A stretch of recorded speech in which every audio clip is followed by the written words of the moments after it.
খাবারের ভালো কায়দায় যদি পাক করা হয়, খাবারের মান যদি ভালো হয়, তাহলে তো অবশ্যই জনপ্রিয় হবে। খুবই অসাধারণ।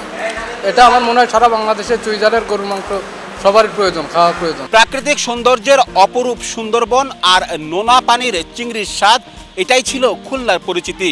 তবে সাম্প্রতিক বছরগুলোতে এই অঞ্চলের ভোজন রসিকদের কাছে নতুন করে পরিচিতি পেয়েছে চুইঝাল। বিশেষ করে চুইঝাল দিয়ে তৈরি মাংস এই এলাকায় ব্যাপকভাবে জনপ্রিয় হয়ে উঠেছে। এই চুইঝালের মাংসকে কেন্দ্র করে খুলনা সাতক্ষীরা মহাসড়কের 0 পয়েন্ট এলাকায় গড়ে উঠেছে বেশ কিছু রেস্তোরাঁ, যার সবগুলোই জনপ্রিয় হয়ে উঠেছে। আমরা এমন একটি রেস্তোরাঁয় যাব, জানবো কেন এই মশলা জাতীয় খাবারটি এত জনপ্রিয়, এখানকার মানুষ কি বলছেন, এখানকার ব্যবসায়ীরা বা কি বলছেন। চলুন ঘুরে আসি এমন একটি রেস্তোরাঁ থেকে। চুইঝালের মাংস শুনলেই যেন জিভে জল আসে যে কারো। এর ঝাঁজ আর ঘ্রাণময় মশলাই ভোজন রসিকদের কাছে এত প্রিয় করে তুলেছে চুইঝালের মাংসকে। খুলনার রেস্তোরাঁগুলোতে ঢুকলেই প্রথমে চোখে পড়ে টেবিল ভর্তি মানুষ, প্রায় সবার প্লেটেই চুইঝালের মাংস। কখনো গরু বা কখনো খাসির মাংস বেছে নিচ্ছেন তারা। খুলনার 0 পয়েন্টের এই হোটেলেও দুপুর না গড়াতেই এমন ভিড়।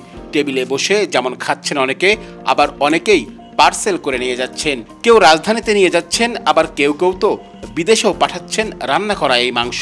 তবে স্বাদের জায়গায় সবাই একমত, চুই না থাকলে এ মাংসের পূর্ণতা নেই। খুলনা ঘুরতে গিয়ে এই খাবার না খেলে অনেকের কাছেই সফরটা অসম্পূর্ণ থেকে যায়। এটা অসাধারণ অসাধারণ। খুলনার ভিতর বিখ্যাত চুইঝালের মাংস যারা খায় নাই তারা বুঝতে পারবে না। আর বিশেষ করে যে কামরুল হোটেলের যে নামটা, এটা অল বাংলাদেশে। আমরা ঢাকা থেকে আসছি, যদিও আমরা পুরান ঢাকার ঐতিহ্য হাজির বিরিয়ানি, হানিফ বিরিয়ানি আছে। আমরা বিভিন্ন জেলায় যাই, বিভিন্ন খাবারের টেস্ট করি, কিন্তু এখানে চুইঝালের মাংসটার স্বাদ খুবই অসাধারণ। এটা আমার মনে হয় সারা বাংলাদেশে চুইঝালের গরুর মাংস সবারই প্রয়োজন, খাওয়া প্রয়োজন। চুইঝালের খুব গল্প শুনছি যে আপনার খুলনাতে বিখ্যাত চুইঝালের গরুর মাংস মানে কামরুল হোটেল। তো এখানে আরও অনেকগুলো আছে, কিন্তু আমরা এখানেই আসি। এখানে যে ঐতিহ্যবাহী খাবার আছে সেগুলো তো আমাদের টেস্ট করতেই হয়। তার মধ্যে এই 0 পয়েন্টটাতে আপনার খুব বেশি ঐতিহ্য ধরে রাখছে। এইখানে গরুর গোশত, চুইঝাল দুইটাই একই সাথে ভেরিয়েশন করে, দুটোটাই মজা। আসলে স্বাদটাই অনেক ভালো। এইটা দুবাই যাবে, আমরা প্রায় বছরে 2-1 বার করে এটা দুবাই পাঠাই, নিজেরাও খাই। খুলনা নগরের 0 পয়েন্ট, শিববাড়ি কিংবা ডুমুরিয়ার চুকনগর যেখানেই যান একবার হলেও শুনবেন কামরুল হোটেল কিংবা আব্বাস হোটেলের নাম। রেস্তোরাঁগুলোতে ব্যস্ততা থাকে দিনভর।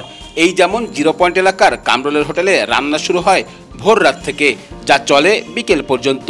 প্রতিদিন 80 থেকে 90 কেজি মাংস রান্না হয় হোটেলটিতে, যা শেষ হয়ে যায় রাত 11টার মধ্যেই। এ জায়গায় আমি 8 বছরের কাজ করি এর মধ্যে। আর দেখা যাচ্ছে যে খাবারটার জনপ্রিয়তা হলো খাবারের ভালো কায়দায় যদি পাক করা হয়, খাবারের মান যদি ভালো হয়, তাহলে তো অবশ্যই জনপ্রিয় হবে। চুইঝালটা খুব সুস্বাদু একটা গাছ এবং খাবার, এর জন্য এদের চাহিদা বেশি, এর জন্য এই চুইঝালটা খাই বেশি। মানুষের ভালো লাগে, তাই একজন আর এক বন্ধুরই ডেকে নিয়ে আসে, এইভাবে পরিচিত হয়ে গেছে। চুইঝাল মূলত এক ধরনের মশলা।